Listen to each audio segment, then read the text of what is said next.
With the 1993 season over, let's take our usual look at how everyone stacked up and what we already know about their plans for next year. Williams Renault. Car 0, Damon Hill. Car 2, Alain Prost. If you look at the bare stats, Williams were almost as dominant in 1993 as they had been in 1992, and yet it never really felt quite as much of a one-team benefit. Partly that was because Prost's stuttering start to the season and the unexpected competitiveness of Senna in the McLaren meant that the narrative set early on was very different to Mansell winning the first 5 on the trot. And while Prost's title was never seriously in doubt from mid-season onwards, Damon Hill's 3 wins, which could easily have been 5, also meant that it wasn't all one-way traffic either. A lot of people doubted Hill's selection over more experienced and proven candidates like Martin Brundle, but he certainly proved he deserved his seat, and while he's still expected to be number 2 to Senna next year, he ought at least to keep the Brazilian honest. Tyrrell Yamaha. Car 3, Ukio Katayama. Car 4, Andrea De Cesaris. Tyrrell were the only team apart from the now departed Scuderia Italia not to get on the scoreboard in 1993, and indeed it was the first year the team had failed to score since their first year as an independent entity in 1970.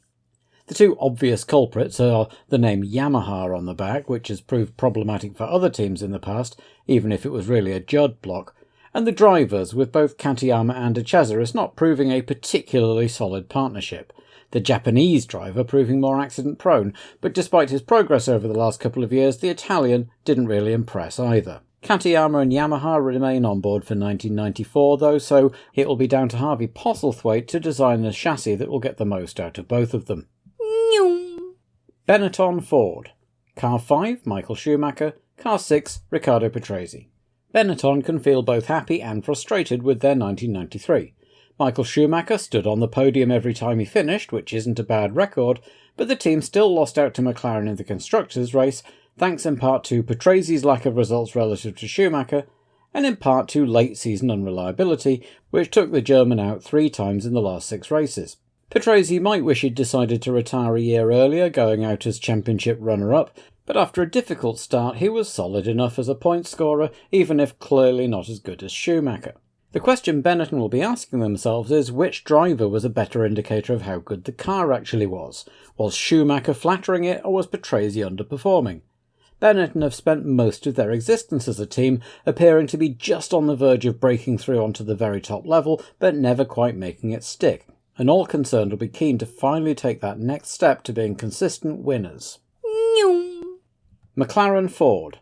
Car 7, Michael Andretti and Mika Häkkinen. Car 8, Ayrton Senna. McLaren had a much better season than anyone expected in the end. The doom and gloom about the lack of a works engine deal and Ayrton Senna not driving was quickly dispelled when the MP48 turned out to be a very neat little chassis indeed. The tag electronics made quite a difference to the engine performance, and Senna decided he would race after all, and proceeded to win 3 of the first 6 races as Prost floundered. Unfortunately, it all seemed to come unstuck from Canada onwards, with Williams and Prost getting their act together, and Benetton challenging too, and Senna didn't then stand on a podium again until his brilliant win in Japan, by which time any hope of the title had long gone. The less said about Michael Andretti the better, to be honest, and the post-mortems on that particular episode will go on, but often he seemed fundamentally uncommitted to F1. There are suggestions that he was pushed into it by his dad Mario, and certainly he seemed reluctant to move to the UK or Europe, where he would have been more available for testing, but it wasn't entirely his fault. F1 is just a very different discipline from kart these days, unlike in his dad's day. Many of his early mishaps were due to him ending up in midfield after fluffing the start, which he got better at over time. Still, Ron Dennis can be happy that his ready-made replacement Mika Häkkinen didn't look like he'd lost any of his sharpness after 9 months of testing and driving Porsche Carrera. Footwork, Mugen Honda. Car 9, Derek Warwick. Car 10, Aguri Suzuki. Footwork started the season in their usual lower midfield to backmarker slot, but the introduction at Silverstone of McLaren's active suspension to the car made a marked difference, with Derek and Aguri immediately becoming fixtures in the top 10 or 12 on the grid, and although Warwick usually did better, the uptick in performance from Suzuki was marked, going from 23rd on the grid at Donington to 6th at Spa. Unfortunately, he was also by far the more error-prone of the two, with 4 unforced spins and several more accidents and collisions. Warwick, meanwhile, managed to score twice, but will feel robbed by Patrese and Irvine of what he will have considered nailed-on points finishes at Estoril and Suzuka, though he only has himself to blame for spinning out of 6 at the death in Kyalami. It'll be all changed for the team next year, though, and nobody knows exactly what shape they will take. Lotus Ford. Car 11, Alessandro Zanardi and Pedro Lamy. Car 12, Johnny Herbert.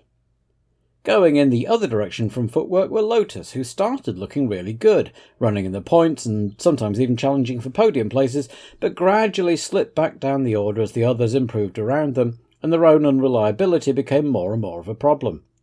Both Herbert and Zanardi said later that the team's determination to make the active suspension work stole focus and resources from all of the other areas of the team, and while that won't be a problem for 1994, the damage in terms of delayed development may already have been done.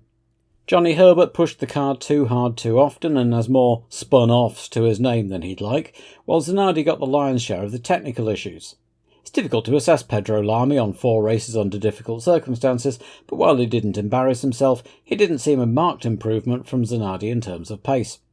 The situation between the two number 11 drivers is a tricky one for Lotus, with both under contract and being paid even if only one of them drives the car. Jordan Hart. Car 14, Rubens Barrichello. Car 15, deep breath, Ivan Capelli, Thierry Boots and Marco Apicella, Emanuele Naspetti and Eddie Irvine. An improvement for last year from the Irish team, though on paper only just. Last year it was a single point at the last race, this time it was 3 at the penultimate round, but before that the team had shown more promise than they ever did in 1992, with the heavy Yamaha V12s and 2 tired, demoralised drivers. Barrichello certainly did well with what he had, and will bitterly regret that last-minute oil pressure drop which robbed him of a potential podium place at Donington in just his 3rd Grand Prix. The Jordans never looked quite that good again despite Irvine's fireworks in Japan, and reliability was always the biggest problem, and you have to wonder what a more solid second driver might have brought to the table, with no offence to the demoralised Capelli, the 2 tall Boutsen, and the 2 unprepared last-minute Italians. At least Jordan have Barrichello and Irvine both signed up for next year, and we'll hope the young driver lineup lasts the season this time.